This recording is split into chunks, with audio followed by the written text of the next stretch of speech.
For those of you who've seen any of my previous videos, you might have noticed that outside of analysing each individual game I focus on, there's also many grander subjects when looking at the video game scene at large that I find deeply interesting. One of the main concepts floating around my mind lately is the format itself, and what experiences they choose to offer the player. Gaming's such a broad format, much like film, TV, and literature. But the biggest difference in this case is that because of the interactive aspect being such a key factor, gaming's proven to be one of the only formats that can merge all these other formats together and still provide something that a large number of people would like. It's not like there's been no attempt in the other formats. Notable recent examples would be projects like Bandersnatch, trying to convey a video game-like experience in the format of a TV episode. But again, I just don't think it works as well in this context. Despite the interaction being the ultimate point of something like Bandersnatch, it's simply not varied enough or engaging enough to appear like anything else but a gimmick. At least for me. Here's the important point though. Whereas I definitely say the best films I've seen feature no interactive aspects to them, my favourite games usually contain a far more varied combination. Yes, there are games that focus purely on interaction from start to finish, and many of those are great. But when looking at games with real critical acclaim, ones like Metal Gear Solid 2, Witcher 3, God of War, GTA 5, the cinematic elements in all these games are unavoidable, and I personally think play a huge factor in why they've garnered so much praise. That's only one side of things though. The ultimate point I'm making here is that due to games being such a broad medium, there's many occasions where so-called gaming conventions can be entirely absent, yet still result in a great experience. In a film, for example, it's very rare to get something good when you're not adhering to certain staple conventions. If you're not focusing on lighting shots correctly, setting up interesting angles, creating interesting environments, you're likely going to end up with something not many people enjoy. There's been so many instances I can think of though, which differ from what we usually expect of a game, that still end up being great. Games with no real story, no great motive, and some not even having an end, yet still somehow turning out to be something a wide audience ends up enjoying. And that ultimately ends up taking us to what we're focusing on today, a franchise that despite easily being one of the most well-known gaming IPs out there, breaks from many of your expected gaming conventions, leaving it as one that remains enticing to those who play games regularly, but perhaps even more importantly is equally enticing to those who aren't familiar with games, and maybe don't enjoy those conventions I talked about. And that's of course the Sims franchise.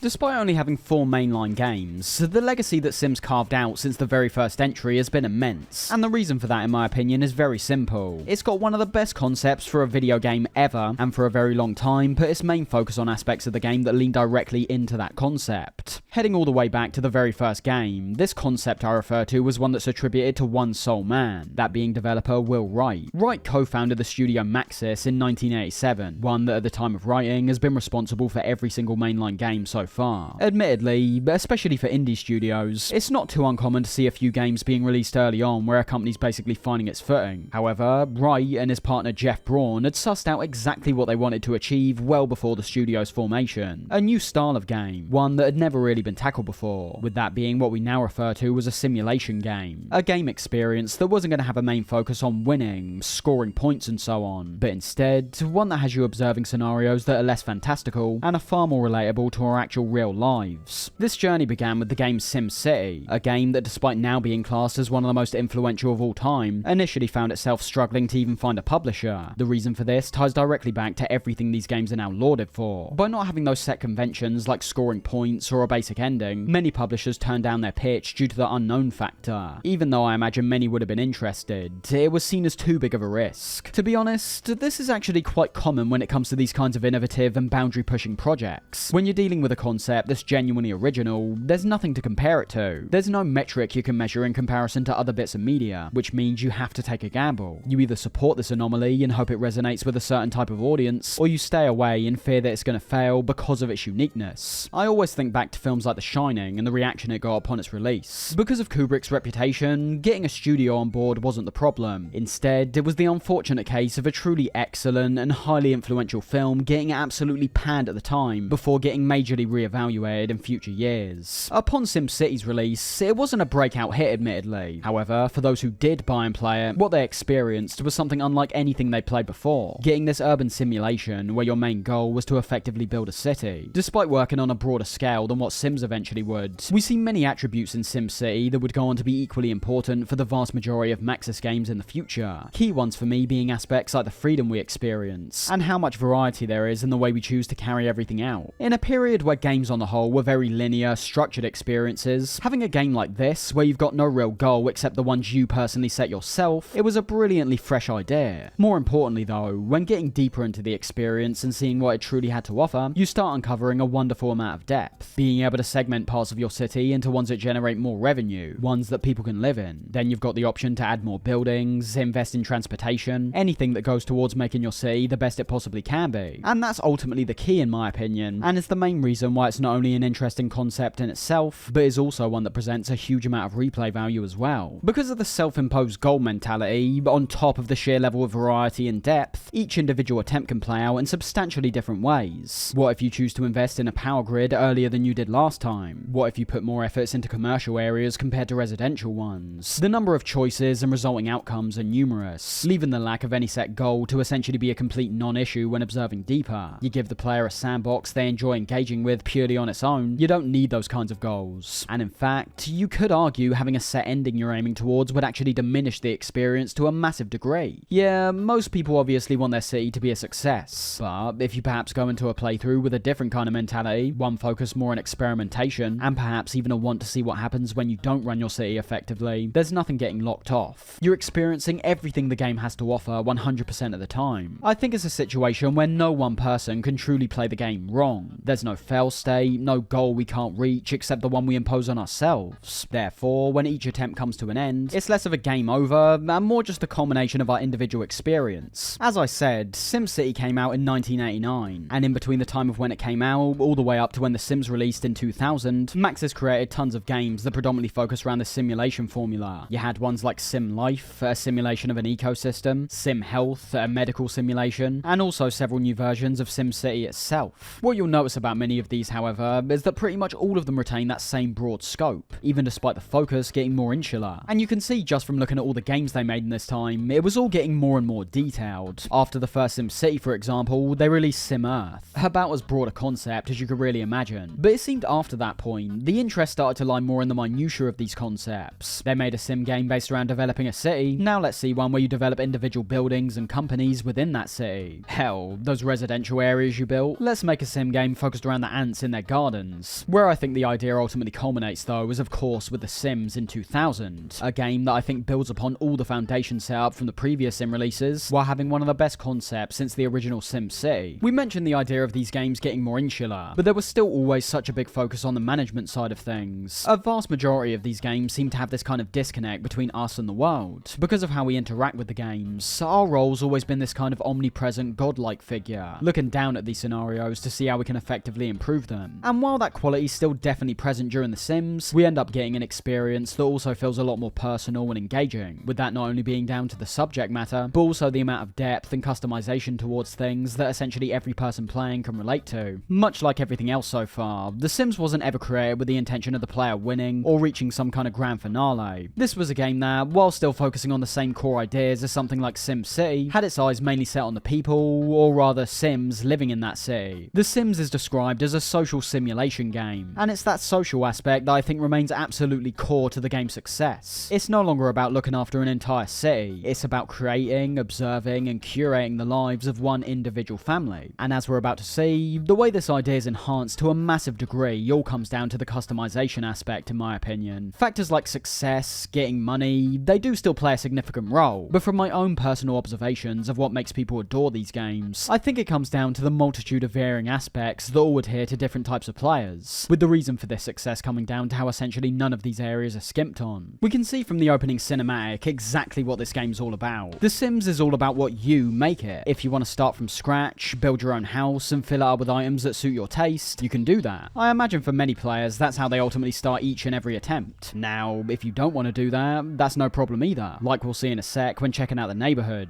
But what this intro also relays to us is that when taking part in this simulation, regardless of the surroundings you create for these guys to live in, there's a huge amount of ways their daily lives can play out. Some which you could have a hand in, like what they decide to eat, what job they do and so on, but also others which are more unexpected. One of the most standout examples in all the Sims games would be things like fires that can spawn from appliances like stoves. You might have a certain idea on how you want your Sims day to go, but have those plans scuppered by your house burning down. So two things there that I perceive as arguably the most important elements of the intro. The concept's clear from the very opening moments, but everything else we see only entices the player even more. It's It's all about possibilities. The possibility for you to build a mansion, or a slightly smaller home. The possibility to flirt with someone and fall in love, or to get into an argument with them and start fighting. As I say, these aspects can actually be quite separate from each other. The want to build and renovate could be far more enticing compared to living out the Sims' lives. But these aren't issues. That's just how the game will adhere to a certain kind of player, and it's because of how different these parts of the game can function from each other, as well as how fleshed out they are as well, that makes Sims overall such an approachable game. Outside the intro, the first Sims game doesn't mess around when it comes to getting you into the experience. Instead of a main menu, we're brought directly to a wide view of the neighbourhood we'll be interacting with, one the community refers to as Simville. You'll see when hovering your mouse over each individual home, you're given the name of the place, a short description of it, which is quite important given how far out we actually are from these places, and most importantly, how much it will take to move in. The version of Sims I'm playing is one that features all the additional expansion packs, with these packs being a sizable component of all these games that starts becoming a massive talking point later on. Point is, whereas my neighbourhood looks like this, if you're playing the original release with no content packs, yours will look more like this. A pretty sizable reduction, but it's a facet of these games that's been around from the series' inception and only seem to get more intense with each new release. Looking away from that for right now though, let's take things right back to basics to get a real understanding of what qualities would interest a first time player. Looking at this neighbourhood, a new player may understandably feel quite overwhelmed. Even for someone like myself who's quite familiar with these games, the amount of options we can choose right from this very first screen is plentiful. Like I say, we've got the first choice of deciding if we're going to move straight into a pre-built home or build one ourselves, with there being numerous factors based around money and our own ambition that might come back to bite us in the latter scenario. But also with the content packs, we've got multiple neighbourhoods we can select, all being contained in the very same layout, but having certain buildings be added and removed depending on which one we pick. And with 6 of these 8 layouts featuring no buildings at all in the Sim Lane area, we can see these neighbourhoods mainly adhere to those who enjoy creating their own buildings, so it's great they're given the freedom to pursue this route. Like I said, however, we're trying to look at this game from the view of someone who's playing it for the first time, and for me, you're gonna have to be one damn ambitious player if you want to go straight into building your own place right from the off. Looking around the pre-built houses, you'll see many of these are already occupied by other families, so we can't live there unless we actively want to take on the lives of the residents. But with our 20,000 simoleons, the name of the cash in this game, our eyes could very well be drawn to 6 Sim Lane, a place that, while not being lavish or flashy to any real extent, is one that features pretty much everything you need to get yourself going in Simville, while leaving you a good amount of cash to spend once you move in. Before we can actually move in though, we of course need an actual family that we're moving in with, and although we once again get a few select presets, the most appealing option with these games will always be to create your own. The character creation's what I perceive as yet another vital and distinct feature that players could sink hours into. The only thing I will say though, is that I'm not sure this really applies to Sims 1 in particular, and the reason for that is that while having a broad range of options that are still wide, and would have been very impressive at the time, the customization's just nowhere near the same as what we eventually go on to see. Whereas now we can create pretty much endless variations of these Sims depending on factors like facial structure, makeup, tattoos, body type, Sims 1 is all about presets. You've got tons of different heads and bodies to select, but that's ultimately it. Head and body options obviously vary depending on aspects like if you're a child or an adult, or if you're a male or female, but outside those options, the only thing you can change is skin colour, only having 3 in total. Needless to say though, while perhaps not featuring the same level of in-depth customization the series would later be known for, there's still a decent amount to see here. Aspects like clothing and body type are directly tied to each other, so if you want a certain shirt for example, but don't like how your sim looks more in or out of shape, there's nothing you can do about it. Same goes for each individual bit of clothing. If you like your sim's shoes and shirt, but don't like their jeans, you'll have to either settle for them or find an outfit that suits your overall taste slightly better. But regardless of that, you can see sheer variety and detail as the main attribute that's getting showcased. There's still games that are being released now that don't feature anywhere near the same level of variety we see here, and that's not particularly a diss on those games. It's purely the advantage of having such a strong and set concept like this. When you're making a game revolved around the lives of people that are similar to us, your main priority should be factoring in elements of real life that many find to be integral. The average person's not worrying about a grand quest to slay a dragon, they're worried about things like their appearance, their income, what they can do to enrich their lives. Clothing and accessories can be a huge part of people's lives. Even though you or I might not care about them as much, I love how these kind of general ways of life are shown off in many areas of the game. Yeah, things like your clothing have no real impact on anything gameplay-wise, but that's ultimately what The Sims is all about. It's not a game where you're having to maximize every single feature. There's plenty of stuff here that's solely based on personal taste. However, as we'll see, there's also a great balance in this department, where purchasing more expensive items, for example, do result in a noticeable impact, making personal taste vital, while simultaneously not diminishing elements of the game that make you feel like you're progressing towards something. While those kinds of motivations may be irrelevant in some players' attempts, others may find them vital to keep the experience engaging. There's many systems at play that find themselves catering to many types of mindsets, all of which have their own place, and in my opinion, only go to enhance the game. So in terms of character customization, I haven't really got a problem with it at all. The only critiques I have are based around comparing it to future entries, so I don't think that's really fair. For the time, I think the wide range of clothes is pretty outstanding, from polo shirts to clown outfits, suits and ties to space gear, and not to mention a vast number of heads and hairstyles that offer even more individual personality. Would it be nice to mix and match a bit more? Of course it would, but as it is, I still think it's great. Despite the rather pixelated, low-res nature of the characters, there's still a great amount of detail to be seen. The faces vary significantly, hairstyles and hair colours are broad, and when it comes to the outfits, as I say, you've got anything from a stripy shirt and blue jeans to 18th century style coats. It's clear to see that with every jacket, shirt, pair of shoes, there's been a great deal of care not solely in the variety department, but also in the level of detail when it comes to the texture work, creating outfits that players will actually want to apply to their character. Best believe, there's certain games I've played where almost every single thing I try results in a character that appears idiotic, which is fine for me considering I love creating abominations, but not so great if you're trying to create someone that looks good, or as many try to do, create an avatar that resembles themselves. Outside our appearance though, you've also got to fill in your first and second names, as well as also allocating a number of personality points into several key traits. While these may initially seem like purely a charming feature that don't have any real impact, they actually end up determining how your sim reacts and responds to several key elements of their life. Putting more points in the neat category, for example, results in your sim's hygiene stat going down at a slower rate, while also having them frequently perform actions like flushing toilets and cleaning up on their own. This same mentality applies to each of the traits. Being more outgoing makes your social stat less of a concern, being more active means you won't get tired as quickly, and these are all factors that can become quite important in your daily lives. There's been many occasions, for example, where I've wanted my sims to be able to stay up late while doing activities, but they just get too tired.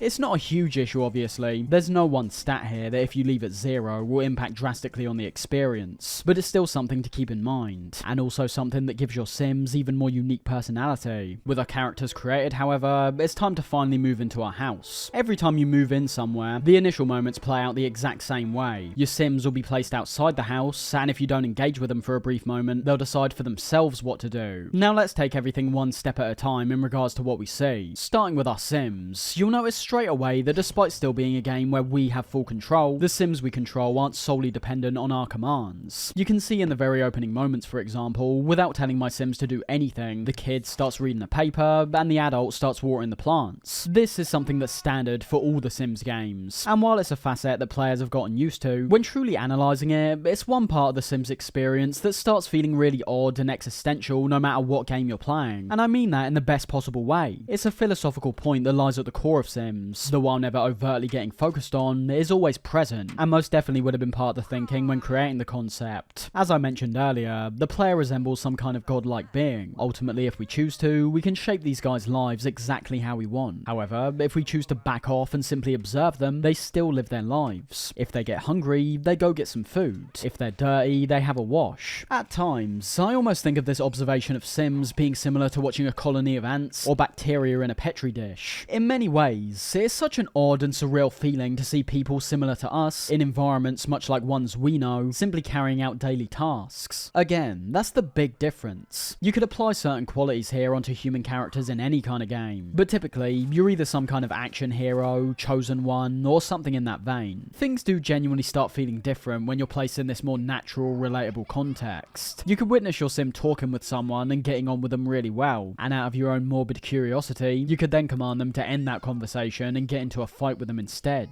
And as I say, in the moment you might not think much of it, but if you start thinking deeper, the dilemma becomes a lot more interesting. Take the fact it's a game out of the equation, and that everything we see is born out of lines of code. Many of your actions when taking control could still resonate and create an impact on you regardless. Getting Sims to fight each other, having them refuse to get jobs, wasting their money, and most morbidly, maybe even killing them. Just because the characters are artificial doesn't mean there's no moral question at play. This feeling of power, one where we can choose to enrich or destroy these Sims' lives, it's interesting to think about. And as I started with, the fact these guys make their own actions in spite of what we command them to do only adds to that even more. It gives them an extra layer of realism, that these Sims are sentient beings with their own thoughts, feelings, and tastes. Looking away from the more existential side, however, it's also something that's just quite practical in general. You can sometimes reach a point with Sims where it feels like things are getting slightly overwhelming, wanting to do certain activities, but having to first check off things like having a shower, taking a whiz, and depending on how far behind some of your needs are, you may spend so much time getting some of these up, you run out of time when trying to achieve the original goal. Giving Sims the ability to carry out some of these on their own is great from an automation aspect. Not literally every single thing has to be dealt with by you, which, as we established, also helps in making these guys feel even more lifelike. If we're looking at our Sims though, that really is what everything ultimately comes down to: their needs. Not fulfilling these can lead to outcomes that range from being silly, detrimental, and even deadly. Take what happens when you allow the energy bar to go all the way down, for example. In most cases, your Sim will be fine. They'll pass out on the floor out of sheer exhaustion and sleep for a period of time, lowering your comfort level substantially as a result. However, if you were to pass out when swimming in a pool, that's it, you're dead. Choosing to ignore more of these needs results in outcomes you'd ultimately expect. Don't feed them, they'll get hungry and complain. Don't wash them, they'll stink and others will actively call them out. All these needs relate to the Sim's mood, the be and end all when it comes to how satisfied the Sim is with their life. Their mood's something we can not only see in the HUD at the bottom of the screen, but even more conveniently, we can also gauge what mood they're in simply when looking at the diamond above their head,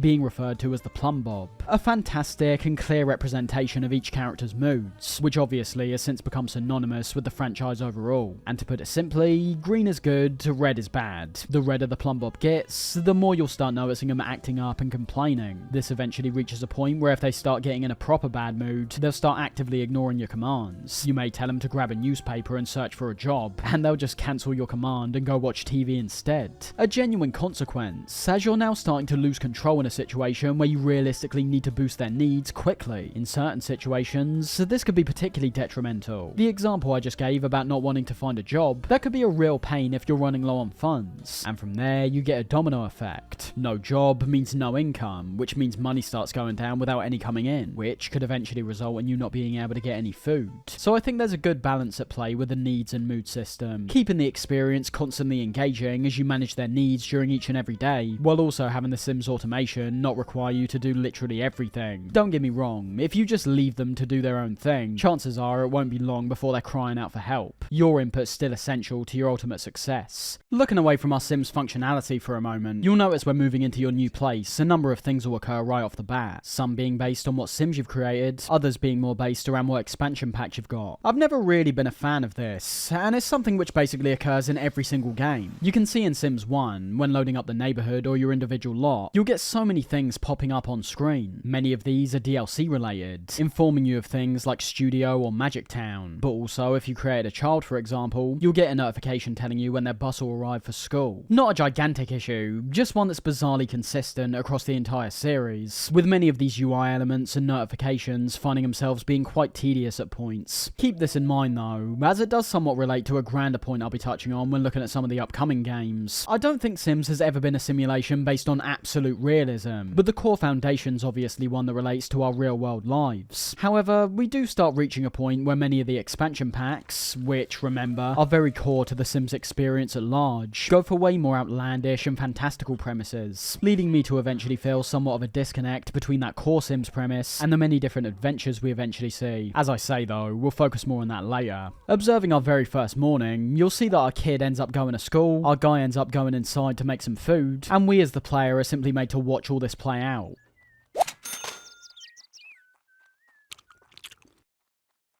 Yeah, this is The Sims in full swing. It's of course not the most exciting thing the game has to offer, but these very opening moments are basically what you'll be doing from start to finish. You're living a life, which means there will be periods where there's nothing else going on, except watching someone make food or having a shower. All these elements do tie into the management side of the game with the Sims' needs, so it's not like you're watching these things play out with no resulting effect. But again, it's a very interesting thing to observe when taking into account the overwhelming fan base and reputation these games have. Not everyone's going to enjoy the Sims formula obviously, but with the series being one of the biggest and best-selling IPs in the entire history of gaming, it's a clear indication that yes, there is an audience who gets pleasure out of watching their virtual character do these genuinely mundane tasks. And that's one of the biggest points I'll keep returning to when looking at each game. There's no question that certain things that are staples for these games simply would not fly in a huge number of other games. What players describe as an immersive, entertaining simulation in this context could very well be described as boring and monotonous in a different one. 1. And where does that come from? Is it the mechanics, the aesthetic, the balance of managing those needs? Maybe it's all of them combined. Either way, it's undeniable to myself and many others. There's something special about these games where watching your sim doing things like sitting down and reading somehow doesn't result in a genuinely overwhelming sense of boredom. But that's not to say there aren't moments that teeter on that line. Notable highlights would be periods like when everyone's sleeping or when everyone's out the house.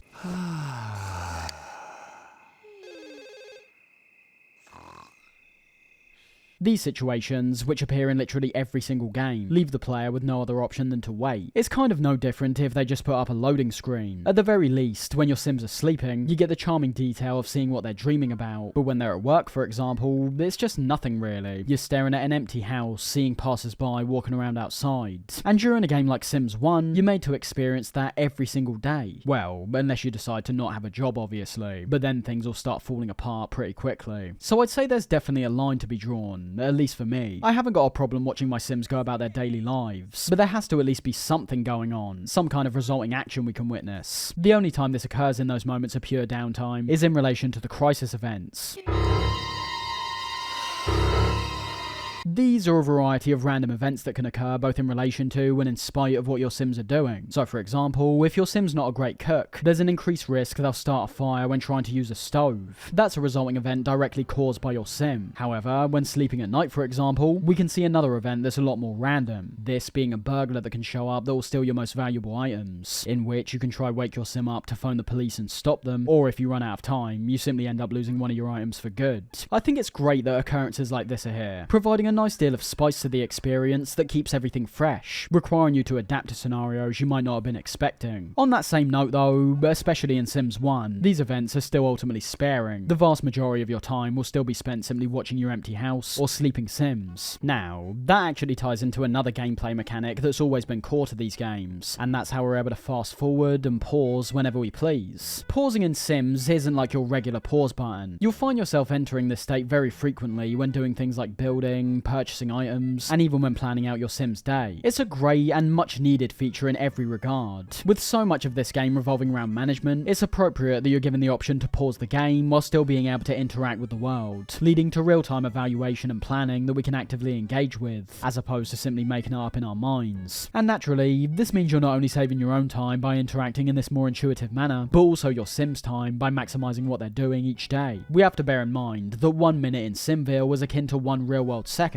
so you can find days passing by much faster than you might initially expect. On the other end of the spectrum though, we've got the 2 fast forward options to the right of the play and pause buttons that are equally important. These make it so that during those moments we just talked about, and to be honest, at any point in the game you may feel is going on for too long, you can hit one of these buttons to speed everything up. While I'm sure most of the time you'll be wanting to actively watch in real time what your sim's up to, in the event they're merely doing something like watching TV for a while, reading a book, it does seem more practical to speed everything up. If you need their fun level to go up, sit them in front of a TV for a while, fast forward, and watch it start rising in no time. Again, another feature that despite appreciating, is going quite a bit against how I usually interact with and perceive video games. Any other game presents the option of skipping or fast forwarding past something, I'm instantly raising my eyebrow as to why that gameplay feature's there to begin with. In my opinion, if you as a developer are happy with someone skipping a part of the game that you worked on, that tells me all I need to know. If it was a part of the game that mattered and had lots of time spent on it, it's incredibly rare you'd be given that option. Because of Sims gameplay design, however, skipping actually works in this context. It doesn't feel like you're actually bypassing anything, and that's because of all the other systems that are at play. When you're fast forwarding, everything is happening quicker, meaning your days come to an end sooner, your needs are running down more rapidly, so while you can sit there and watch your Sims playing for a while on a computer, that doesn't mean there's nothing else to consider. There's many times where I've used the fast forward option far too passively, for example, and as a result, ended up paying some kind of consequence. So as a whole, I'm happy we've got all these options, and continue to get them in every game from this point on. They offer you a great way to effectively experience many key elements of the game, allowing you the time to stop the world in its tracks to evaluate your Sim's needs or renovate, and also letting you move things at speed to cut out the periods of game management that, while being important, may grow tiresome the more you experience them. Not that something growing tiresome's anything to be directly praised, but with the kind of game this is, you do actually need some of that mundanity to reinforce the game's setting. Up next, I only think it's right we delve deeper into the other other huge side of the game that will hopefully benefit the lives of your Sims, and that's the build and buy modes. These can be found directly beside the live mode option when looking at our HUD in the bottom left, with me enjoying how all these modes are easy to access and have clear icons to indicate what each one correlates to. Now, depending on if you bought a pre-built house or an empty lot, you'll likely spend a significant amount of time to begin with in either of these two modes. If you're building a house from scratch, much of your time will be spent building up a solid foundation, whereas in a pre-built house, you can use your additional funds to dive straight into the catalogue and buy countless things to improve the house you've already got. Considering we're already in one of the pre-builds, let's turn our gaze to the buy mode to begin with. Upon selecting it, the game will automatically pause, a number of options will present themselves at the bottom of the screen, and one of several music tracks will start playing in the back.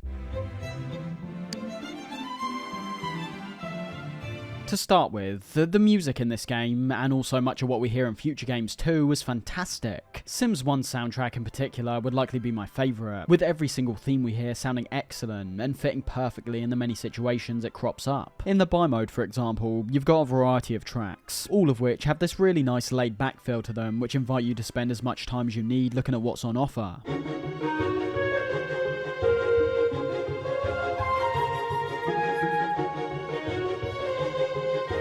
It's akin to why tons of shops have music playing in them. Outside of merely filling silence, there's an actual psychological effect at play when music's in shops. As I say, it's made to invite people in to keep browsing, creating an environment that feels calm, and thus raising the chance someone will spot something they like and will end up purchasing it. So outside the music itself just being great, I think it works well to reinforce the blatant satirical nature of this first game that starts getting peeled back the more we engage with it. It's a facet of Sims 1 that I think's superb, and is key to how I've always perceived it. The satire in this case is all based around the culture of consumerism, that to be happy in life, it all ultimately comes down to how much money you're earning and what you can spend that money on to improve your home. And we can see that blatantly when observing many of the items in the buy menu. Firstly, the buy menu itself is laid out in a pretty simplistic fashion, which is good in some ways and somewhat confusing in others. For items like chairs, lighting and appliances, you can see right from the initial icons where you need to navigate to get them all. The icons are clear, and even when highlighting over each one, you're told explicitly what it correlates to, so that's good.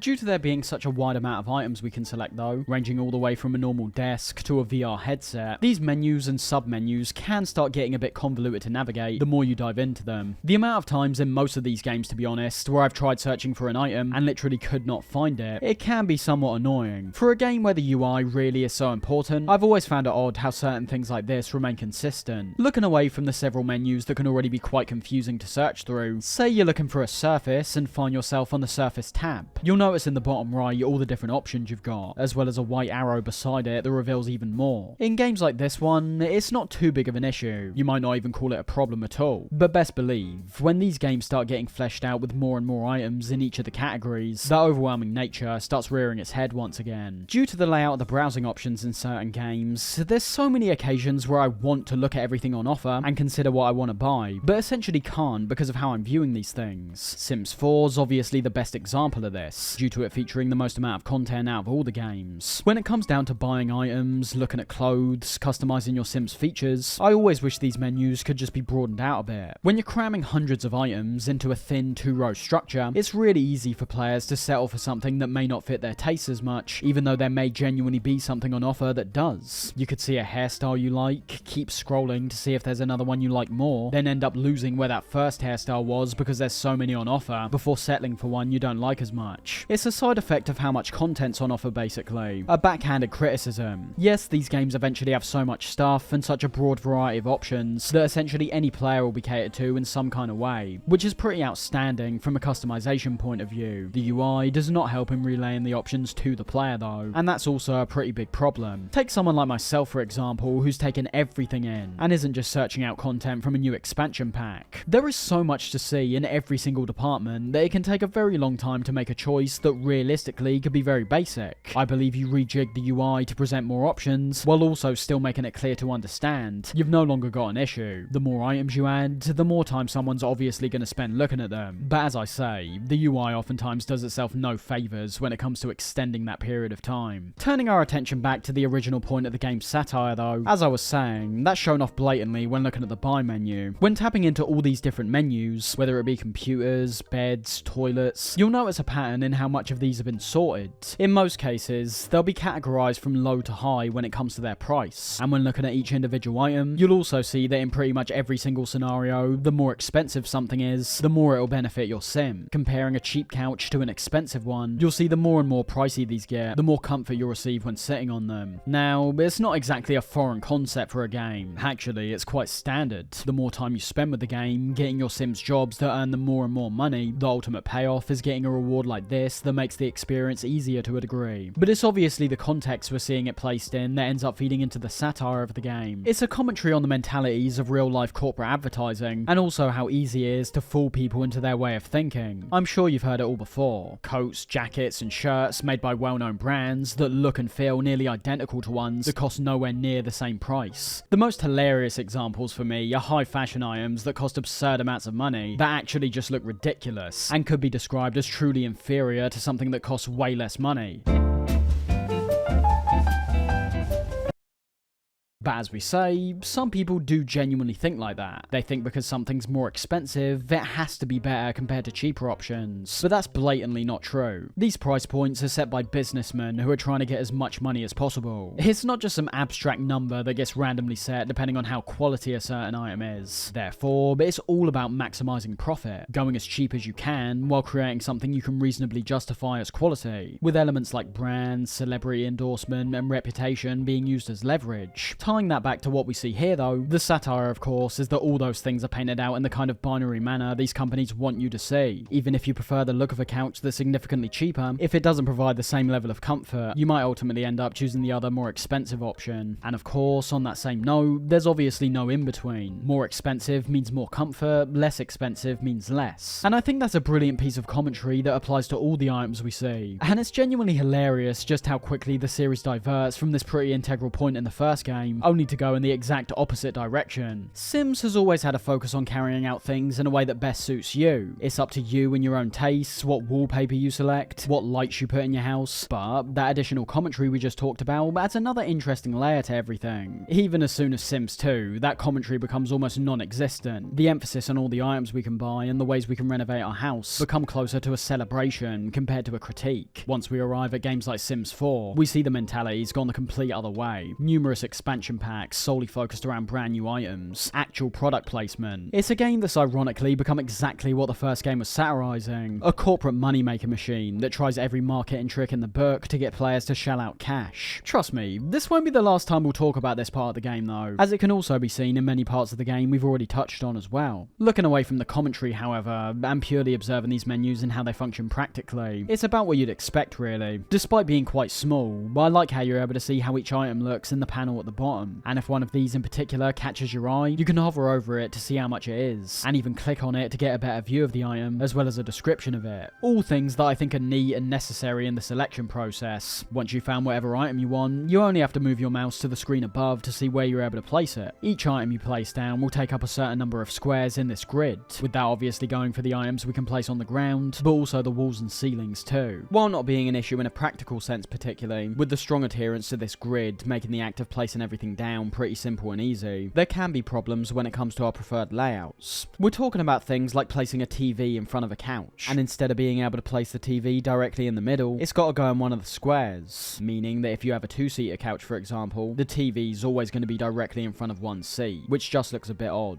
In most other games, I wouldn't see it as an issue at all really, but of course, this ain't just any other game. The customization of our home is a huge reason why people love these games, so to have that kind of restrictiveness present will obviously annoy some people. This issue doesn't really get fixed till Sims 3, where they started making the grid less binary, so for now, you've just got to deal with it. From Sims 2, there are ways you can place items off-grid by using certain cheats and functions, but it's not until Sims 4 where you can simply press the Alt key to move items wherever you want, which oftentimes can result in them being no longer usable, but that's not an issue if you're only placing things for decoration. But in Sims 1, if you're OCD and can't stand seeing certain things not lining up properly, trust me, I feel the same way. anyway. But chances are, you're going to end up seeing that at quite a few points in the earlier games, due to these being the first incarnations of the classic build and buy systems. Outside that, we're in a similar position to when we closed off talks of the character customization. Even in this very first game, the sheer number of options we have to choose from in all categories is pretty big. Single beds, double beds, showers, baths, stoves, grills, there's lots we can choose. And obviously, that's where in a gameplay sense, you need to have some degree of restraint so you don't blow all your cash in one go. More importantly as well, you need to make sure you don't blow it all on something that realistically won't help you out. Unless you're using cheats to inflate your cash, money management's very important starting off. Get caught up in some of the expensive flashy tech or decorations, you might forget to invest in the core essentials like a stove or even a sink. So again, there's a nice balance there which will work well to really engross you into the gameplay. If you understand the repercussions of losing all your money, which inherently is a very basic thing in our real world, you're going to spend more time looking at the best options you've got. Add the needs bonuses and your general taste when it comes to these items, and it ends up being a system that you can find yourself sinking hours into without feeling like a chore. And as a result of that, the game successfully achieves its goal in creating an engaging experience, while also making players take in the sheer amount of variety there is to everything. In some ways, you could say a game's ultimate purpose is all about subtly guiding the player to each and every developer's handiwork. The programmers, the art designers, the sound department. In a case like this, you've got all those elements combined being appreciated at once. The smooth and easy way we can search for items and place them in our house, the broad amount of designs when it comes to all kinds of item categories, and the stellar music in the back that accompanies all this. So the buy menu's a definite success in my opinion. In playing this game, it's no mystery why for each and every game past this point, they simply chose to expand, elaborate, and refine it, as opposed to introducing any kind of grand redesign that would change how the system works. But then we also have the build menu, of course, a tab that, while being fairly similar to the buy menu, focuses more on the structure of your house, as opposed to the items you can place in it. Now, unlike buying furniture, the build mode can be a bit more of a daunting prospect right from the off. In the scenario you're starting with an empty lot, for example, you've got quite literally nothing to work off. You're starting from scratch. It's a flat patch of land that you now have to transform into a house. There's quite a few tools we can mess around with, although, as you might expect, this is by far the most basic version of the build system in the entire series. In relation to the areas surrounding the house we're going to build, we can first do things like shape our lot's terrain, being able to make it rise, sink, and also develop smooth curves. By leveling this out, we end up with more space to work with. However, much like everything, that's a personal choice. If you've got some kind of greater vision of how you want the terrain to look, you can try carry that out instead.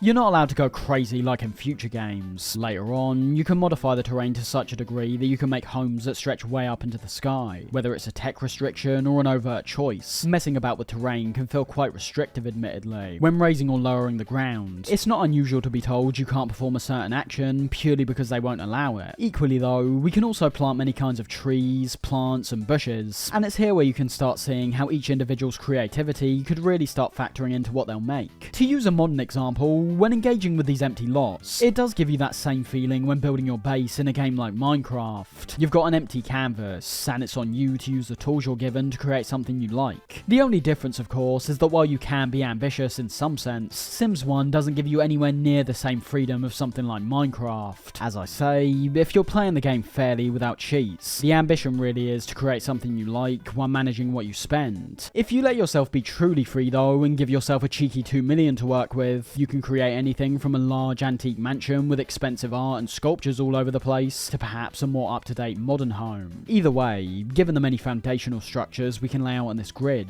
and the huge number of wallpapers, floors, doors, and windows we can mess around with, our creativity, while not being boundless, never really felt stifled to me either. Naturally, the more money you've got, players try to go much grander in scale, but what one person may spend on a large 2-story complex, someone else might use to create a small wood cabin surrounded by densely packed trees. And in saying that, we kind of lay out where certain expansions come from in future games. Whereas in Sims 1, you've only got this one neighborhood to work with, we soon find ourselves getting multiple neighborhoods with wildly varying scenery. This means that in the scenario of that log cabin I mentioned, for example, there might be some that feature surroundings that suit that particular structure the best. Look at a place like Strangetown from Sims 2, for example. That neighborhood's set in a pretty spaced out desert environment. Therefore, if you had the idea of creating some kind of old-timey rundown shack, Strangetown would be a great place in theory to carry that design out. We'll talk about those neighborhoods when we get to them though. Now, I myself would admit that when it comes to creating things like this from scratch, I've never been too great. I'm pretty envious of those who can essentially get an idea of exactly exactly what they want and actually follow through with it effectively. My approach always seems to be more spontaneous. In this build you're seeing here, for example, I know I wanted some kind of big mansion type place, but from there I was basically going with the flow, seeing what might show up in the buy and build menus that might fit what I'm looking for. It's genuinely astounding some of the builds I've seen people make. They don't even necessarily have to be that complex or massive in scale. It's all about the details realistically. Whereas someone like me will just create this gigantic square box to work with, other people seem to really understand structural and interior design, so much to where they're creating houses that are both impressive and genuinely realistic. And all praise obviously has to go to the game itself in that department. If the tools they provide the player aren't good or expansive enough, The Sims simply wouldn't have caught on. You wouldn't have players who spend thousands of hours making build after build. The reason they keep coming back not only stems from their enjoyment, but also the knowledge they can do something different than what they did before. It's like Minecraft again. You might spend one playthrough building a standard house with wooden logs. The next one you might want to build a house inside a cave. And also like Sims, there might be a time where you're not that fussed about building anything at all, so instead put your focus on the other gameplay elements. Anyway, the build mode ultimately ain't that different to the buy mode really. There's features here like the floor, door and window options that you might have initially expected to be in the buy mode to begin with. And much like everything else we talked about, there's a wide range of choices in all these departments that allow you to carry out your vision effectively pretty much every time. There are certain restrictions here that could be somewhat underwhelming. For example, each build in this game can only have 2 stories, meaning you've got no choice to add a stairway down to a basement or one leading up to a 3rd floor. But again, it's kind of hard for me to criticize elements like this when looking at just how much of this foundation would go on to be used in every other game from this point on. It's like any game that gets sequels years into the future. I'm sure there might have been a want for there to be first-person shooting in Metal Gear Solid 1, but due to the time it came out, it might not have been effective enough. Same goes in this case. I imagine there would have been a want for players to add more stories to their builds, but for whatever reason, that's just not possible right now. Lastly, coming from someone who's really not that good at figuring all these things out, I definitely appreciate how simple and easy to use all these tools ultimately were. It's another facet of Sims which gets refined as time goes on, making as many functions that are available to the player as easy to understand as possible. And that's exactly what you want. I've played many games that are described as having real complex and intricate systems, but due to me not even understanding how to interact with these systems without reading endless walls of text, experiences like that can get pretty boring and tiresome for me. I don't think I've ever had that with Sims. The point and click nature of the gameplay and the way in which details get highlighted, it makes everything pretty clear at all times. You want to add a floor, we can see exactly where we can add it from the transparent grey tiles that show up. How do we build walls? A simple click, hold and drag movement. And I also appreciate the additions that can speed up all these actions too. For example, when simply holding shift when applying a wallpaper, it gets applied to the entire room, meaning you don't have to go around each side dragging it out. Want to remove a wall, hold control and drag. Don't underestimate how important these elements can be. No matter how detailed things may get in the future, we're looking at elements in this first game that would have enticed newcomers, and this is yet another one of them. The build and buy modes are not only expansive, they're also very easy to use and understand. And ultimately, the more you give the player the freedom to express themselves without certain annoyances getting in the way, the more your game succeeds on the whole. With all that being said, let's take one final look back to our Sims, what they can do during each day, and how aspects like the game's controls and camera enhance everything. Understand, there is a certain degree of crossover when it comes to the core fundamentals of all these games, so I'm not trying to spend the entire time breaking down the series overall looking solely at Sims 1. We already touched on certain things that happen during an average day. Whoever's got a job will go to work, kids will go to school, and in between that time you're either getting ready for those things or settling down when returning home before sleeping. The question is then, when have you truly got time to yourself? Time where you can relax and bring up your Sims fun meter, or perhaps time to go out and socialise? Well, in Sims 1, you don't really. And I have to assume that once again ties into the game's satirical side once again. In this game, you've got no real way to see what day it is, but that doesn't really matter in this case. You'll notice that even after 7 days, the car that pulls up outside that takes you to work will show up every single day. Basically, if you want to have a day off, just don't go in the car. So long as you don't miss 2 days in a row, you'll be able to keep your job.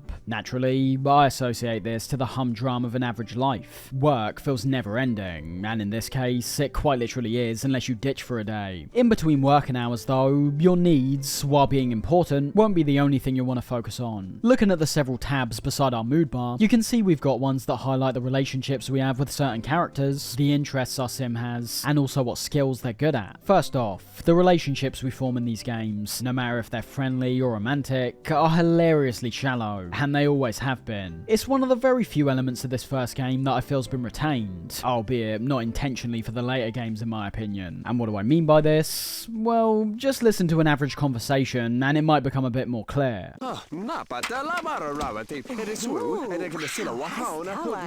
Sims speak their own language, being referred to as Simlish, and as you can hear, it's literally gibberish. The only thing you can ever really make out in these conversations are certain key phrases that get repeated, and the overall emotiveness of these lines. For example, if your sim gets into an argument with someone, you can tell by how they're speaking they're annoyed.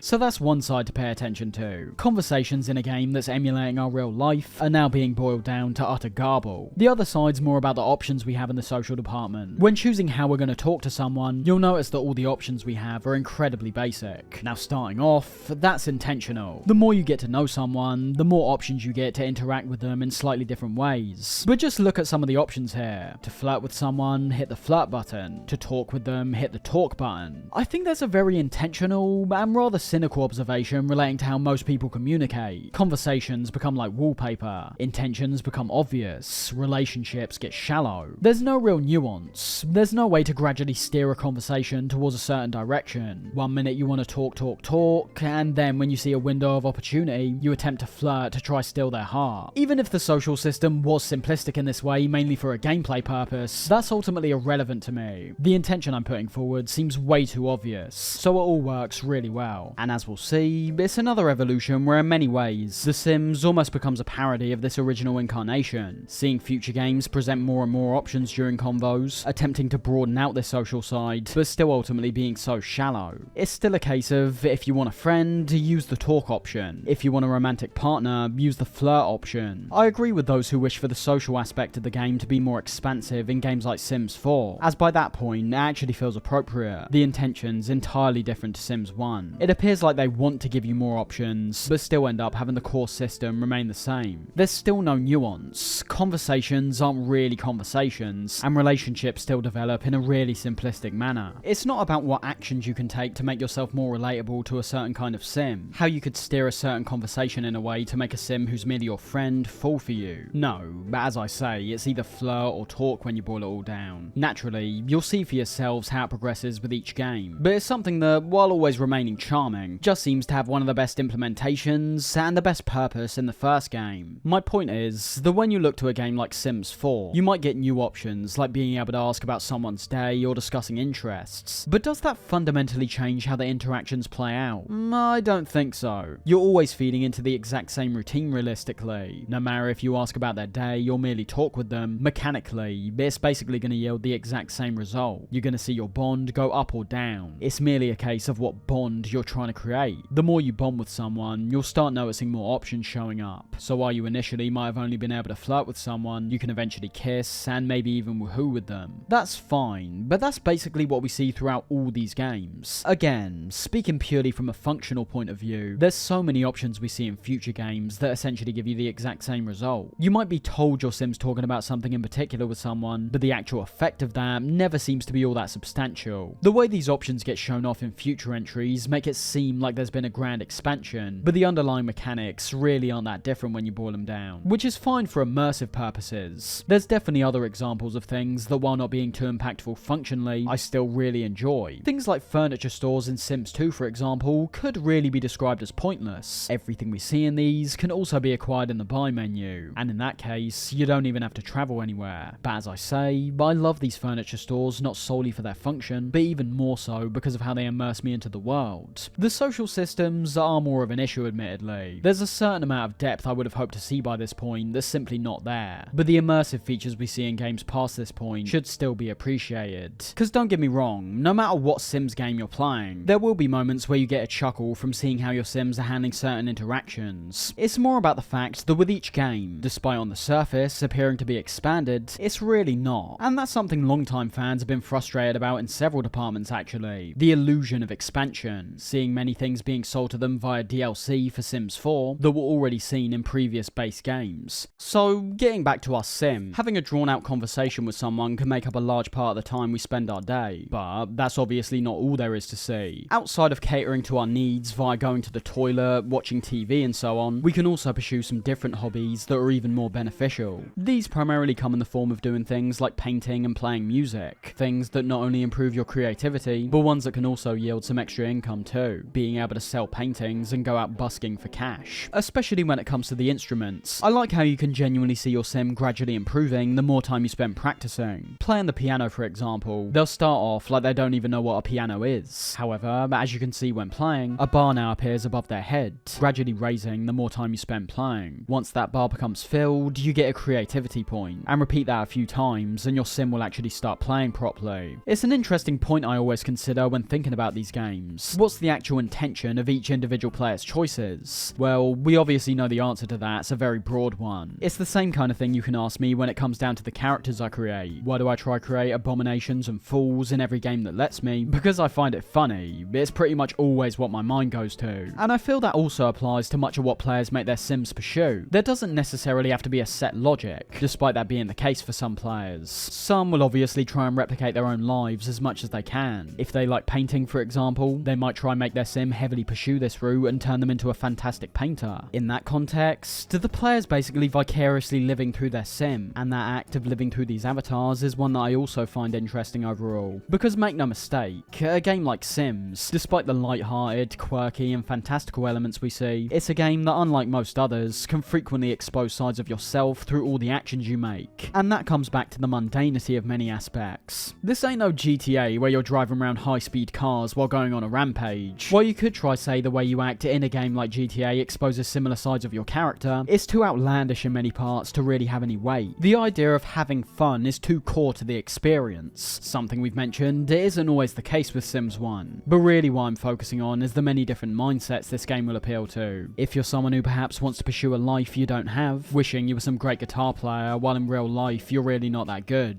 you can do that. And when zooming out, that applies to so many aspects here realistically, tying into our needs, take stats like fun or social, and how we go about improving these. In terms of fun, there's numerous things we can do that tie very nicely into the cynical commentary I've mentioned a good few times already. Things like watching TV, playing games, they're kind of expected. The more expensive TVs you buy, the more fun you have. Another clear commentary on the idea of consumerism, making it a fact in this world that when spending more money, your way of life will be objectively improved. Not to mention, it's an idea that once again reflects the intense simplification of the human mind. We know how complex the human mind is. It's still said in this modern, technologically advanced age, we still apparently don't even understand 10% of the human brain as a whole. But in Sims, things are simplified. It doesn't matter if you're depressed and your fun meters run all the way down. Stick on the TV for a couple hours and your problem's solved. Linking back to our initial point, some may find this relatable, some may be gamifying the experience to a greater extent. The social need is even more vital towards this point, however. In the event your Sim's living on their own, for example, they've got no one they can reliably interact with. So after a while, your social stats are going to go down and down until your only options to go out and socialize. That social aspect is key to focus on when it comes to many people seeing these games as some kind of idealized fantasy they can interact with. Now, I'm not here to say if that's a good or a bad thing, because that's ultimately irrelevant to me. People can play these games in any way they want, and apply any personal meaning to the experience they choose. But I know for a fact, there's going to be many people who play these games to essentially live out a life they truly desire. They're not coming at it from the same angle as me, one that's mostly based on experimentation and general intrigue. They're seeing it as a chance to bring their dreams to life in a context that's more relatable than most other games on the market. And when looking at the social aspect, this means for those players who perhaps aren't a social butterfly in real life, they could get satisfaction out of simply going around talking to people, as it's something that in their actual lives they don't feel they're good at. Maybe they lack the confidence to walk out their home and just strike up a conversation with their neighbour. Even though something like that may help out their own social need in the real world, they instead resort to this virtual incarnation of their life to watch a similar experience play out in a manner they perceive to be safer. Again, my point here isn't to judge these playstyles, it's simply the realisation that these kind of players absolutely do exist, and it's something else that interests me deeply. You could see it from two angles, positive and negative. For those struggling with their social skills, for example, Sims may serve as some kind of outlet outlet. Witnessing these conversations, house parties, romances. It might feel nice seeing these virtual creations pursuing and attaining things they want in their real life. Equally though, you could say it might relate to a more unhealthy mindset. As opposed to focusing on self-improvement and confidence building in the real world, they're instead retreating into the safety of this virtual one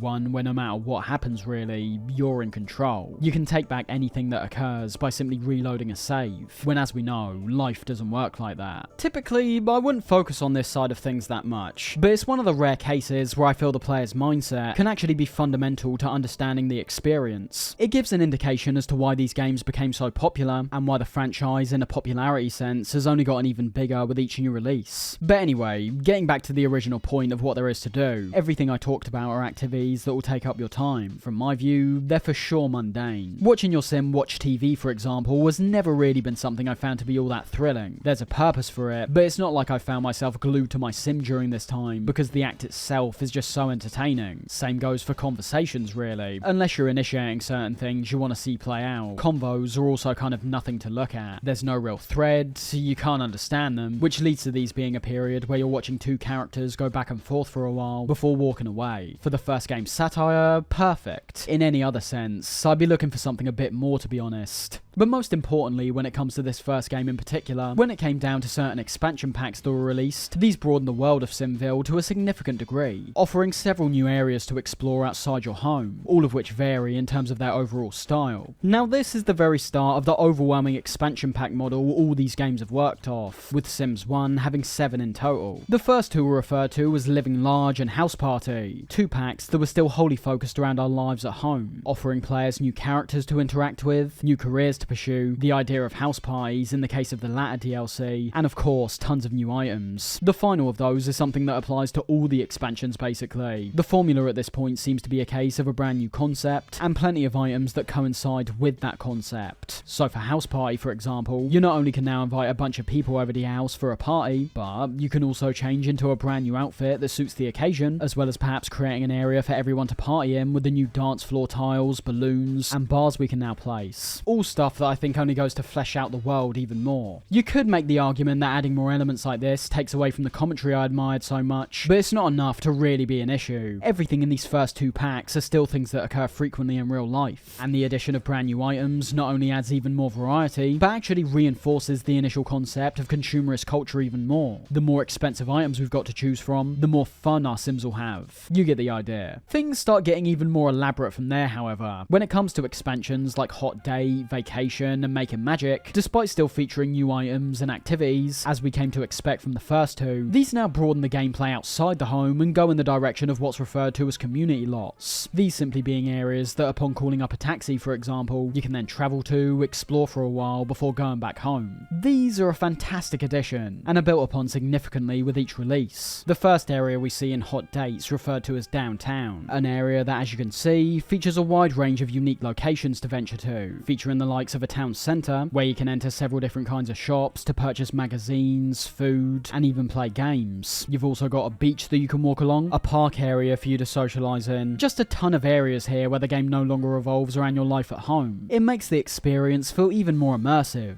that instead of going to your fridge every single time you want some food, now you can decide to go sit in a restaurant for a 3-course meal that's made for you. Vacation feeds even more into that, allowing us to explore 3 unique areas that are totally different from the suburban locations we've experienced so far. You can quite literally see from the mere layout of this place what they're going for. You've got natural forest areas in the middle, the seaside at the bottom, and snowy areas at the top, breaking away from the realism somewhat due to there being a sunny beach and winter wonderland extremely close together. But it doesn't matter that much. They clearly wanted to keep things in the same kind of neighbourhood layout, but the intention's still clear. This continues for the next 2 expansions, Unleashed and Superstar, with the former's main draw being the pets that are now introduced, and the latter's being focused on the idea of celebrity culture, primarily being seen in the brand new Studio Town area. Probably the oddest and most outlandish expansion here though was Making Magic, a DLC that goes fully in the direction of the outlandish, fantastical concept of magic. Not card tricks, that would have made sense to me, but instead, spells, charms, and even dragons who we can now keep as pets. It is actually quite bizarre in comparison to everything we see previously. Sims 1 isn't a game you define as being 100% realistic. There's always been wacky elements, even when looking at the base game. But to go so far in this whimsical direction, that actually left me quite confused. I understand it's a part of these games that many have simply gotten used to as time's gone on. Trust me, with some of the DLCs we see later on, pet dragons somehow end up seeming quite tame in comparison. But again, with my own perception of these games coming off the back of the first game and its original concept, seeing things differ from it so heavily while retaining the franchise name, I can't deny, but it feels odd to me, because there ends up being such a contrast between the core values of Sims that still end up getting retained, and many of the outlandish concepts we eventually see. I think back to games like Black Ops 3 and all the zombie maps we saw in that game. The map Gorod Krovi, for example, introduced dragons, something which at the time was still pretty insane. But as the mode itself was all predicated on the fictional idea of the living dead, dragons were basically coming from the exact same place really. We just hadn't seen them before. In a mode that already featured zombies, giant robots, and zombie space monkeys, there was never really an established line that could be crossed. Sims is different though. It's a franchise that in many parts relies on features that are based in absolute realism. You don't play many games where having fun and going to the toilet are core components to your success. So when you've got those, as I say, core elements that are based in realism, going to work, feeding yourself and so on, to then get an expansion where you're simultaneously doing that while now conjuring spells, it's just quite weird, to me at least. That's not to say what we see here is outright bad. I just don't think it fits that well. Vacations, date nights, these are things that you wouldn't ever question if they're a part of the base game. Magic, on the other hand, it's not exactly in the same category as eating a bowl of cereal and going to work. But one thing you'll be able to see is hands down the strongest element of all the DLCs combined, is that what they provide is boatloads of variety. Many of these are the perfect supplement to the core Sims experience, and may end up being parts of the game that certain players focus most of their time on. Again, another shockingly realistic interpretation of many real-world lives. You spend as much time as you can saving up money by working, having the fun almost sucked out of your life for a period of time, before spending those earnings on a vacation, a fancy night out, or maybe even a small companion to keep you company. Wrapping up Sims 1, however, despite obviously being the oldest, and in many ways not sharing the same kind of identity or style that we see from Sims 2 onwards, the foundations it sets up that get used all the way throughout the series is clear to see. The needs and social systems, the three core modes of live, buy, and build, the idea of skills you improve over time. There is so much here that gets carried across to every upcoming game, as you'll see for yourself. And even when it comes to all the expansion packs, that same model's carried across pretty much verbatim as well. The atmosphere and general feel of Sims 1 though will always be more unique to me. As I say, there is a darker, more cynical edge to this game compared to all the others, which I think we not only see in much of that commentary I've talked about, but also many elements of the game's style as well. Despite having the most dated graphics, for example, the style of everything still remains grounded. Future games definitely improve fidelity, but also end up veering into this more cartoony art style that makes everything seem pretty light-hearted from the off. Sims 1 definitely has its own individual merits that are well worth returning to, and even when it comes to aspects like the core gameplay systems, you will find the overall experience to be quite a bit different to future games. Whereas needs are always a priority in some sense, I don't think there was any other game here where the need to manage them felt so strong. It's more challenging in many ways, and it may very well turn certain players off. In Sims 4, for example, there's several occasions I can think of where my Sims needs were at the back of my mind, and equally, there's also times I can think of where upon finally taking care of these needs, the manner they get dealt with is far more generous compared to what we see here.